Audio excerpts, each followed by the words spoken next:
Well, hello everyone and welcome to Painless Universal, a conversation with myself and Welsh.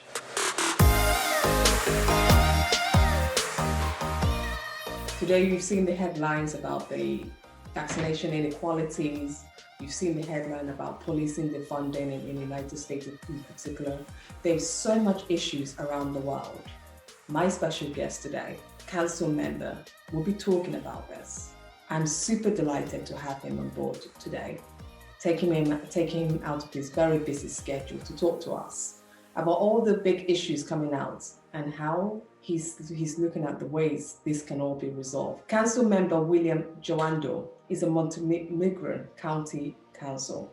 He's an attorney for civil rights, activist, community leader with a lifelong dedication to public servicing. His career has been crafted by a unique combination of grit, compassion, and integrity. His focus since he started his council member is to talk about unequal education, food disparity, and transportation issue. These issues which particularly affect people of color. Jawando wants to tackle this issue to understand how best they could be free movement, free goods and services for all, not just for a certain race. His impressive resume is filled with assignments in the Obama's administration and private sector. He's a true story of an American immigrant's father who fled civil war in Nigeria and a white mother from Kansas. We'll also be touching on a sensitive issue.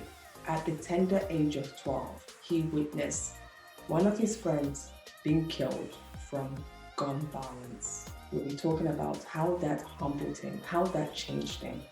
He's come from humble beginnings. His parents were divorced by the time he was 9, but that never discouraged him to go out there and help and do more for the people who are less privileged. I'm so happy he's taking time out of his busy schedule to speak to us. Meet Council Member Will Jawando. Well, hello everyone and welcome to Painless Universal, a conversation with myself and Welsh. As I said in my introduction, the key issues we're going to be talking about and the things are gun violence, vaccination inequality, so many more. I'm amazed and absolutely delighted to have our councilman, William Jawando, join us. William, how are you? I'm doing well, and you can call me Will, and I'm doing great. Thank you for having me. In the UK, we're so used to say William. I'm not sure why. It's almost like Will is such a short form. It's too short for the English. So Well, you can do either one. No. I'll go with Will. I'll remember that. It's almost like it's just too short for the English. Like it's my name. Everyone asks me, "Is your name Anne with an E?" But they prefer the Anne with an E because it just makes it. They say it's balanced. Right. So, I don't know what that means. It's funny. It's in the U.S. It's the opposite. People want to shorten everything. So, It's so funny. But I'm super delighted you took that time out to speak to me. So much is going on in the world right now, and I see you're very vocal. I was on your Instagram page. You're very vocal about the vaccination inequalities. This is something I did campaign about here in the UK to motivate more Black people to go do the vaccination. You're very vocal about the policy defunding. You have your own views on it. I saw you tweeted about that, and you wrote a post on your page. And it's something you've also you really work towards is the gun violent. You know that really changed you, that impacted you and changed who you became that by giving. But before we go into all of that, before we really dig into key issues, can you tell us a little bit about who is Will? Sure. Well, I'm Will Jawando. Actually, William Opeyemi Taufik Alabi Jawando. And I say that whole name because I'm a whole person, and I'm a Nigerian American, born and raised in Maryland. My dad is from Lagos. My mom is a white woman from Kansas, the middle of our country, farm town. And my dad came over in the right on the tail end of the Biafran Civil War in Nigeria, and got a scholarship to a college in the middle of Kansas where my mom was born in her hometown. And they got together and moved east to Washington, D.C. region and that's where I was born and raised and grew up in this area. I now have the honor of being a council member in Montgomery County, Maryland, which is the largest jurisdiction in the state of Maryland. I represent about 1.1 million people of the 6 million in our state in Maryland.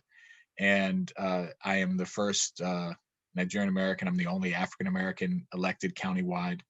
And I take it very seriously because I grew up here and I understand the community in a deep way. I'm a civil rights attorney by training.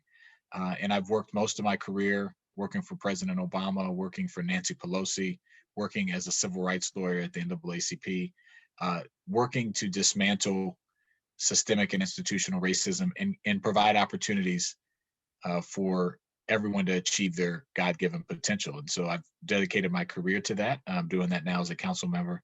And I live in Maryland with my wife, Michelle, and our 4 children. So that's Will Jawando, I guess. In that little description, I've got 4 things I could get out of you. For example, your parents being your father being from Nigeria and your mom being from the United States and your mom being white. Being a biracial kid growing up in the United States, what was it like? Did you notice any difference, or did you fit in as with the Black kids, or did you fit in with the white kids? Because that's something I always struggle with race kids. How did you fit in? I mean, if you look at me, no one's going to confuse me for white, right? And so I was always, the schools I went to, especially early on, were mostly schools where there were kids of color, Black, Latino kids. Yeah. And so that is what I gravitated to. The world saw me as Black.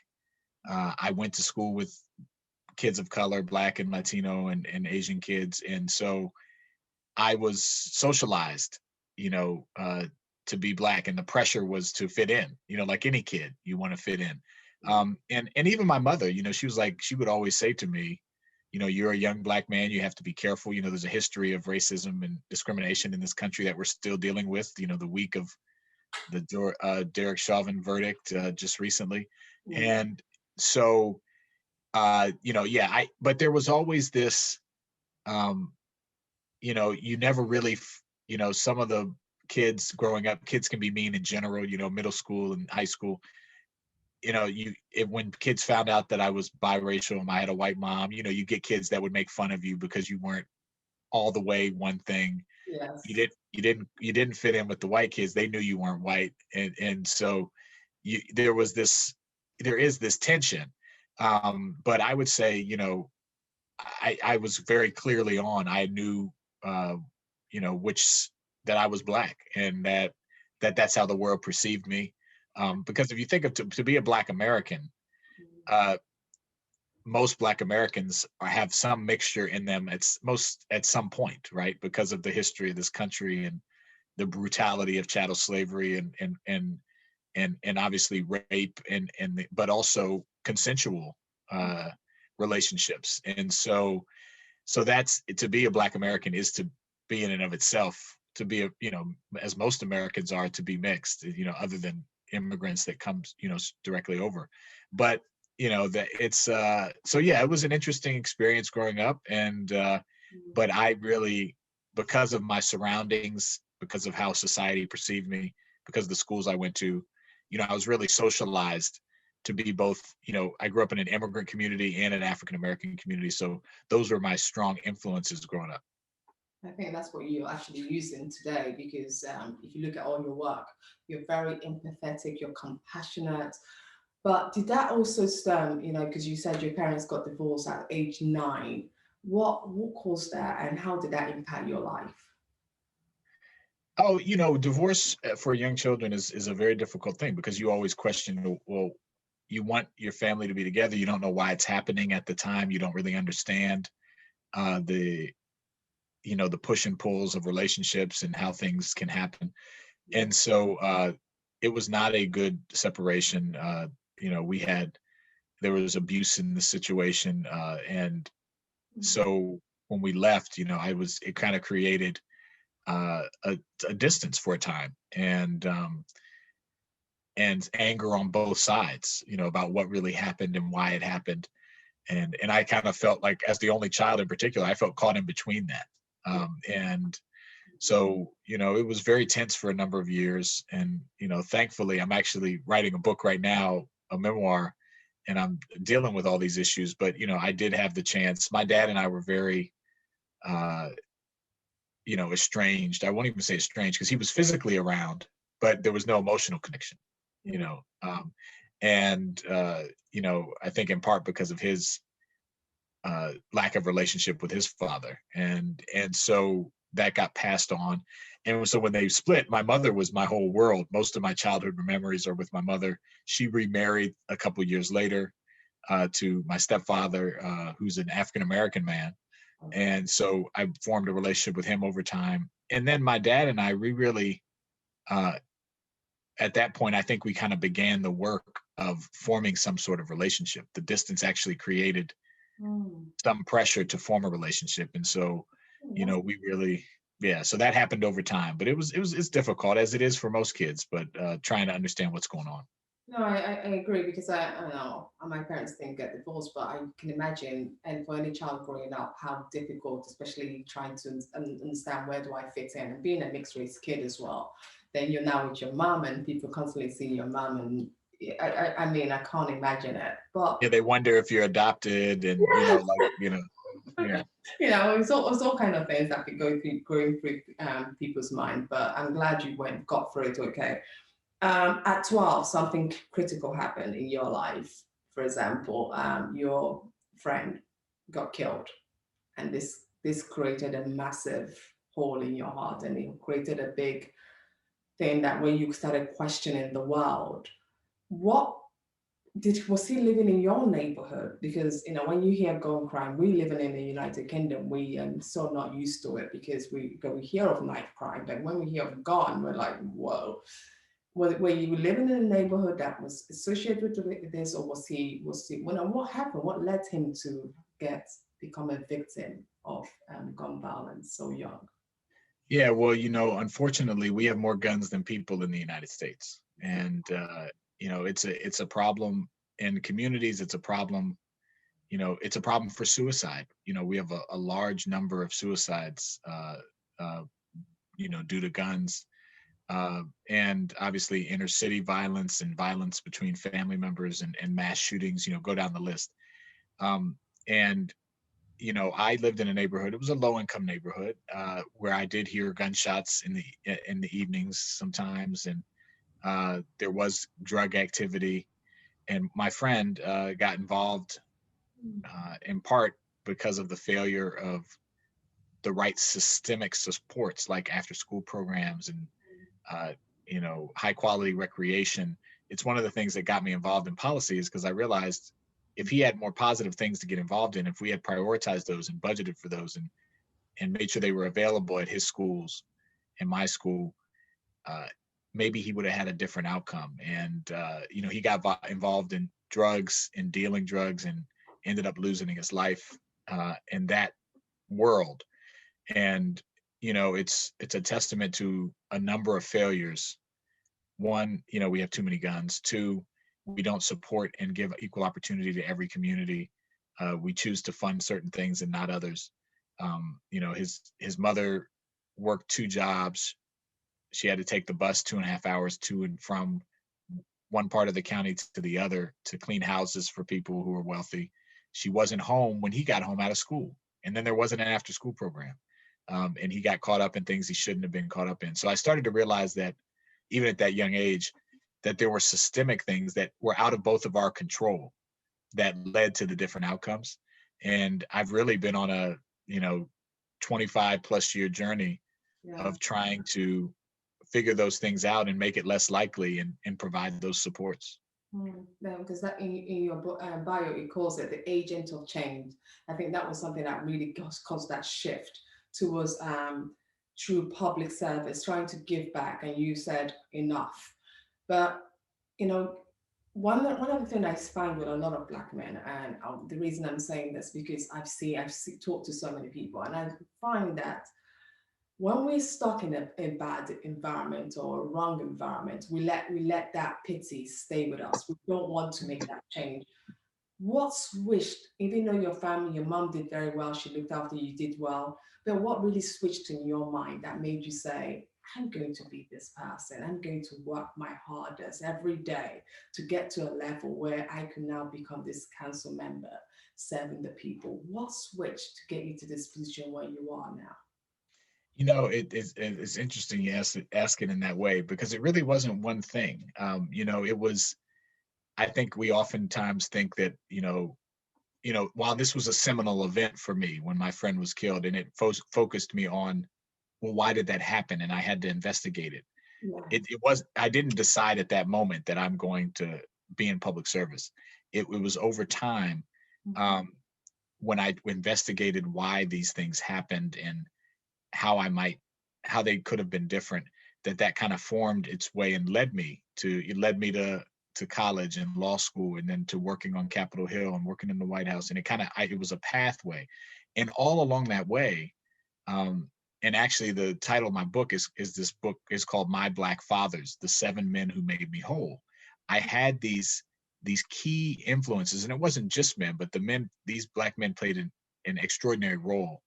Obviously my mother, and there were other women and teachers that along the way, but they gave me critical components along the journey, particularly in the absence of my father early on, to on the path to wholeness. Taught me key things, were mentors, kept me on the right path, allowed me to explore different parts of myself, to test what masculinity and what blackness meant, in a safe environment. And I think, all of that helped, along with educational opportunity, along with scholarship, along with some really good fortune, along with my mother really supporting and pushing. And it wasn't one thing. And I think as I look back now, as I'm still on the journey, we all are, Mhm. it was, I'm thankful for those interventions, because, where would any of us be if we didn't get corrected at some point or given some information that we needed? And so I think I'm really the sum of all those men, of all those pieces, of all that education, and now just trying to make sure that more people, particularly kids like my friend, Mhm. and others, have access to those types of opportunities so that they can achieve their potential. Yeah, no, because you're really a community leader. That's one of you're a community leader. You're an activist. You're an advocate. You're really out there to really help people and shape the way things are done. I saw you also were fortunate enough to get scholarship to get Yeah. to to go through your school. How are you working right now to encourage other kids and help other kids to also go on the same path that you went on? Because I think one of the key damages or key thing that's holding a lot of people back is that lack of access. And you had this asset, and this what gave you that leap and jump. So what are you doing now to really help other communities to really get on that kind of scholarship path? Yeah, well, one, I want to make sure every kid, no matter where they are, has access to a high quality education for primary school and secondary school. And, that's the first thing we should do for every child. And we know that that's not true. Depending on where you live, what your zip code is, you have more or less access to that opportunity. And so there's a lot of part of my work as an elected official, as a public policy leader, as a father, is to trying to make that more true, and invest the resources in the schools, in the communities that need it the most, so that they can have that expanded opportunity. And then, one of the things we're working on here in the U.S. and uh, is debt-free college, right? So how do you make sure, because K through 12 education is free in the United States, right? It wasn't always that way. Yeah. We were. I remind people that we innovated that 100 years ago. It used to be you had to be the son, mostly the son, and sometimes the daughter of a wealthy landowner to go to school. That was what it was in the world, and the U.S. innovated and said, no, we're going to make compulsory education free, first in elementary, then in secondary. And we need to continue that. And I think the other countries have surpassed us now in Europe and other places where they're making portions of post secondary or college free. And I think because you talk about the need of a scholarship, and scholarships are so important, and I'm very thankful that I got one. But you're never going to have enough scholarships for everybody unless you make it a public policy priority. And you know, so there's some states that have done this. Actually, in Texas, if you finish, it's a version of this. If you finish in the top 10%, you automatically get admitted into the schools in the state of Texas, and you get a scholarship, you get some money. We need to do that for everybody. Everyone should be able to access college at an affordable rate because it connects to your opportunities. So I do that. I'm pushing that larger fight, but in the meantime, we also support scholarship programs and nonprofits and other organizations that do support students. Like, there's the United Negro College Fund and the Thurgood Marshall Fund and other Upward Bound. There's other programs here in the United States and others that we do fund at the federal, state, and local level. And that's important, but we really need to get at the root cause and allow everyone to have access to those opportunities for training and education. In choosing your policy, was it difficult? Because policy is very range. There's so much things that when you look at a person of color, black man or black woman, whatever, when you look at our issues, there's just so much. There's Right, right, issues, the right. woman's issues, whatever. But you chose student loan debt, affordable childcare, health insurance, wage inequality for working women. Why did you pinpoint these particular Set policies? of issues. Yeah. Yeah. What led on to that? Yeah, it's really it's the core components of the American dream, right? And really I would say it's a global dream. Mm. Uh, what do people want? They want access to education because it leads to a pathway to opportunity. They want to be able to live in a home and be healthy, have access to healthcare and live in a home that's safe and affordable. They want to be able to work in a job that pays fair and a living wage. So things like early childhood education and equal pay and healthcare and access to education, those are all components of that basic dream that shouldn't be a dream. It should be something that is a human right for everybody. And we know that that's not the case.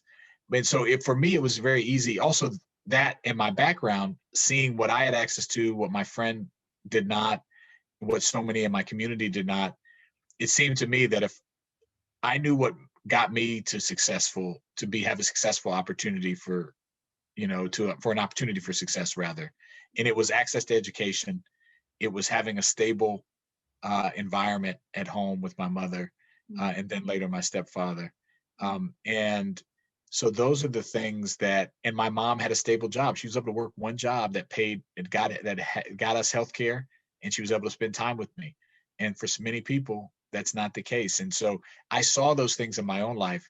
And so that obviously translated to, all right, well, what are the things we need to work on to relieve that pressure and provide that basic access to opportunity for more people? And those issues you mentioned are right in the zone of that.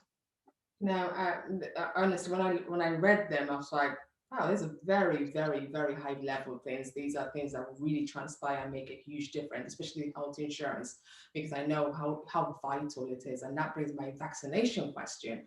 You talk very openly about the vaccination inequalities that Black people don't tend to live past a certain age. And so the world needs, Americans need to take, you're calling on you're going by age. That means you're missing people. The vital people who needs to be vaccinated are not going to be met, because by the time they go through that list, they're not there. They're not on that list. Right. Why was it so important for you to not only to tell the ethnic minority, the Black people, to go get vaccinated, but also to speak out about the inequality in vaccination? Well, it's a critically important issue because you hear a lot about hesitancy, which certainly does exist because of the history of discrimination and experimentation on people of color and Black people in particular. But the real issue, or at least as much of an issue, if not more, is the access to the vaccine. And access is such a big and important concept, because it's not just, is there vaccine that's available? That is part of it. And for a lot, we're still dealing with a shortage, the J&J vaccine not being used. We get a certain number of thousand, we get 8,000 doses in our county of 1 million every week. So there are a lot of more people who want it than can get it in any given week. And so access also means you have to look from an equity framework of who is most likely to die from this disease and when are they likely to die. And it's one of the reasons we rightly prioritized age as one of the criteria, right? Because if you got COVID and you were older, you had a higher chance of getting really sick and dying. But another criteria, we know from data here in Maryland and also in the United States, that Black residents and Latino residents are dying 10 years younger than white residents who get COVID. So a Black person who gets COVID at age 55 dies at a higher rate than a white person who gets COVID at age 65. But for a long time, only people 65 and above could get the access to the vaccine, even though Black and Latino residents were dying younger. And so if you have a limited resource like a vaccination that can save lives, and you have the highest rates of infection and cases in the Black and Latino community, and they're dying younger, it only makes sense to prioritize doses to the community that's most sick. If you have two people that come into a hospital and one has a gunshot wound and is bleeding out, another has a scratch on their arm, you're going to help the person who has the gunshot. And you should do that. That's the right thing to do. It's the ethical thing to do. But too many of our distribution strategies ignore that. And what you had is, and it exacerbates the inequality, and you have people getting sicker and dying sooner.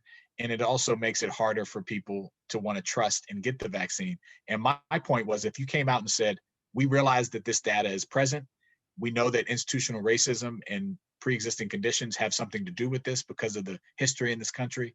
And I introduced a resolution declaring racism a public health crisis, in part because of this, because we look at all these health outcomes, you see that Black and people of color are doing much worse. Infant mortality, maternal health, obesity, diabetes, go down the list, certainly dying from COVID. And I said, we should be prioritizing and not be scared to say why we're doing it, because it's the right thing to do. It's not that no one else is eligible. It's just that we're saying this population can get it at a younger age because they're dying sooner. And we tried to do that policy. The governor of our state, a Republican, got in the way. And it's an ongoing debate because these health disparities are not going away. They are still present. A upper class, college educated Black woman, their children die at higher rates than a non-high school educated, lower income white woman. And that's the fact in America. And if we can't be afraid to address race and health disparities and a whole range of issues because they exist, it's what we have, and we must tackle it with everything we have. Yeah, as a council member, I think that's the only thing really you could really utilize your voice, your platform to do, because people are counting on you to do this. And I love your recent article about the George Floyd case.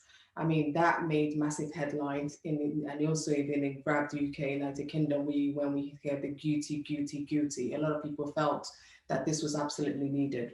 But there's now that conversation now about the funding of the police, which I wasn't quite sure about, because I think the very community that will still need that police people to make a difference. So when I heard that issue about the funding, I was a little bit concerned, but you are in America, you are the policy avenue, you're a council member, you understand all the critical issue. In your opinion, what is going on and how can we help the police people? Because they're still vital. They are still very important people to help this society to, make people feel comfortable. How can we help them to make the society feel safe and the community feel safe again?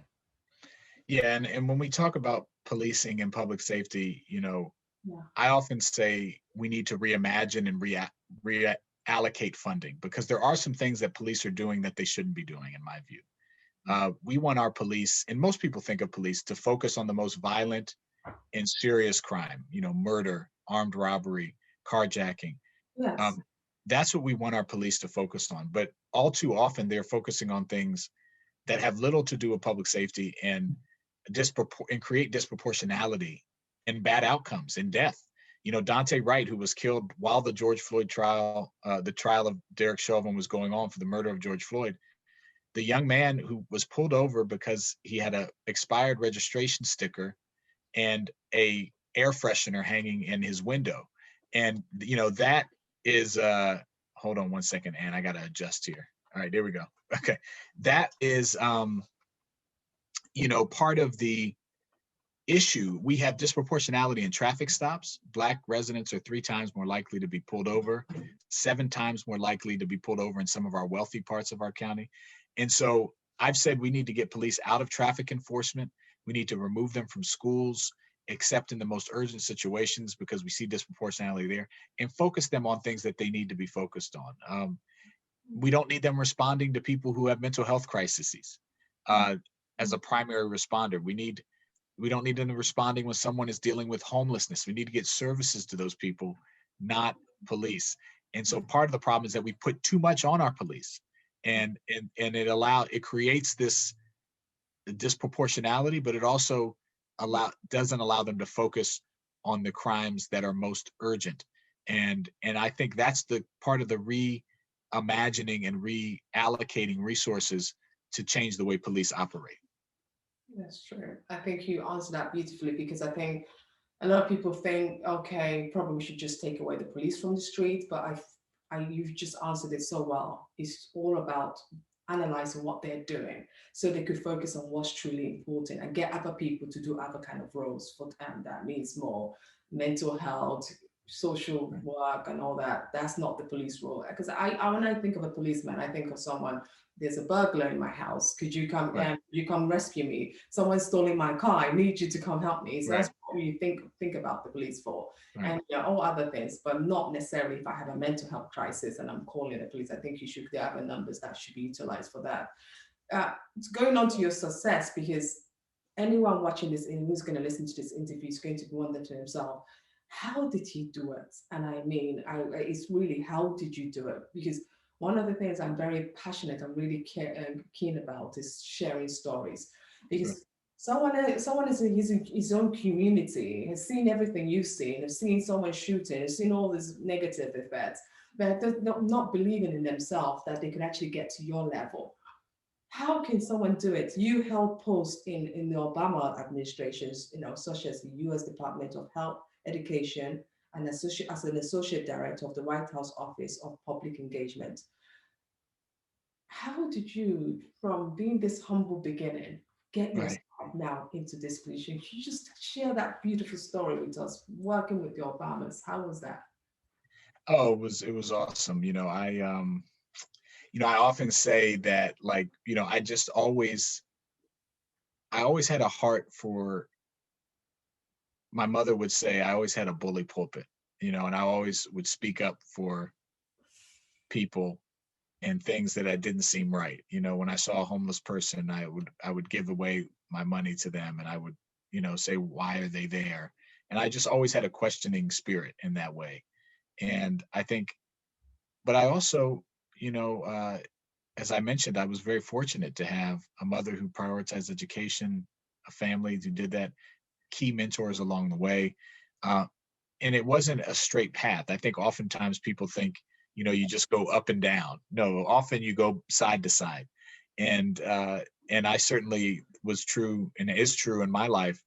And I've just tried to stay focused on what I'm most passionate about. And that for me has always been making opportunity available for more people. And I've learned over the course of my life that if you stay focused on those core principles, on what you're most passionate about, you're going to have exit ramps that lead you to a dead end, but you're going to find your way back on that road, and you're going to keep moving forward. And I think that's what I've tried to do, and I've gotten help along the way. I think the other thing is that no one does anything alone. It's not, any success that I've been able to have is because I've had key people help along the way. And I often say, you need 3 people in your life at all times, types of people. And you need some people that are mentors to you, that have been where you want to go, that are helping guide you and give you advice and encouragement. You need peers, people who are on the same level as you, who are holding you accountable to the goals that you set for yourself, and giving you encouragement when you're down. And then you need to have people that you're mentoring, that are behind where you've been and are coming up, that you're helping along the way. And I often do a check on my life and say, do I have all these three types of people that I'm helping, uh, that are keeping me accountable and that are helping me? And if you're not, you need to check that, because I think that's critical to anyone's success, and it certainly has been critical to any success I've been able to have. Our final question is really about the COVID impacts on around the world. This has impacted everyone, and it doesn't matter who you are, one way or the other. COVID has definitely created a big inequality in everything everyone does, and Absolutely. it's more impactful on the Black race, the people of color. COVID has definitely impacted them. What is your hope and message of one as a council member? What would you be doing to really help and try and ease off that divide, which COVID has severely highlighted? People have lost their jobs. People are, the healthcare is not, people can't even go to hospital to get basic checkup. People can't do basic that they used to do, buy foods, for example. They can't even, sending their kids to school is not something on their list anymore, because that's the last thing. If they can't afford basic at home, how are they affording this? What is your hope for people who has gone through incredible pain from the COVID pandemic? I think this pandemic has laid bare, it has exposed some of the cracks in inequality in our society, and particularly for our low-income communities, for our communities of color, for our disabled residents, for women. Women have accounted for the majority of job loss throughout this pandemic. In the month of December, 156,000 women lost their job or left the workforce. Uh, More than they accounted for all the job loss in the nation. And men actually gained 14,000 jobs that month in December of 2020. It's a brutal example of how inequitable this virus and the economic fallout has been. 40% of Black businesses nationwide are gone, erased, have closed down. I could go down the list, the highest death rate, the highest infection rate, the people who are most likely to be frontline workers, your grocery workers, your bus drivers, your uh, restaurant service workers, and disproportionately people of color and women. And so at the same time, you've had some of the wealthiest people amass enormous wealth during this period. It's really a K-shaped recovery, in that if you are able to work from home, if you have money that makes money for itself in the stock market, you have done really well. I think there was one stat that Jeff Bezos, who owner and founder of Amazon, he made more money from April to November of last year, that he could have given everyone who worked at Amazon $100,000 rather, and he still would have been as rich before the pandemic as he was after. That's how much money he made in that 6-month period, because of the enormous growth in people ordering from Amazon, for example. So we have to be about the business. And I think this pandemic gives us the opportunity. You mentioned food insecurity. So many new groups have formed to help support and build a stronger food system. I've been very involved in that with churches and other nonprofit groups in our community to invest in something called Food for Montgomery, where we raise money to get food and prepared meals and shelf-stable food from food banks to folks. We have an opportunity right now to remake and change our system so that we fix these inequities that were there before, but that have just been exposed because of the pandemic. And so that's education, it's healthcare, it's food security, it's criminal justice reform, it's health disparities, it's income inequality, it's all these things. We have an opportunity and a responsibility to try to tackle those now, because we don't want this to happen again. This won't be the last pandemic. It won't be the last economic challenge. The question will be, did we make the progress we needed to in our systems and structures so that we can withstand and create a stronger community? And that's what I'm focused on. I hope that that's what we're all focused on. There's a role for everybody, regardless of whether you're elected official or not. We all have a role in that hopefully possible and good vision. Well, Jawando, I'm truly excited that you took the time out to talk to me. I think anyone who listens to this conversation will see the work, the hard work you're doing to, make your council and everywhere a better place. Here in the United Kingdom, we're trying our best. It's not easy as well. We're No, just doing what we have to do. We're still out of lockdown, gradually easing our way out of it, but it's still a struggle.